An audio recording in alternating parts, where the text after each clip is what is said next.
Hi friends, റേഷ്യോയുമായി ബന്ധപ്പെട്ട ഒരു problem solve ചെയ്യാനുള്ള ഒരു ഷോർട്ട് കട്ട് നോക്കാം. A:B = 2:3, B:C = 4:5 ആയാൽ A:B:C എത്ര?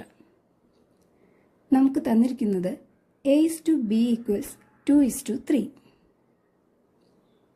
and B:C = 4:5. ഈ രണ്ട് റേഷ്യോകളെയും കണക്ട് ചെയ്യുന്നത് ബി ആണ്. ബിയെ റെപ്രസെന്റ് ചെയ്യുന്ന സംഖ്യകൾ 3ഉം 4ഉമാണ്. ഇവിടെ ബിയുടെ വാല്യൂ തുല്യമാക്കുന്നതിനായി മുകളിലെ റേഷ്യോയെ 4 കൊണ്ടും താഴെയുള്ള റേഷ്യോയെ 3 കൊണ്ടും ഗുണിക്കണം. അപ്പോൾ നമുക്ക് കിട്ടുന്നത്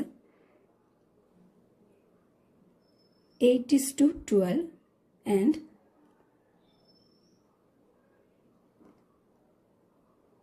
12:15 ആണ്.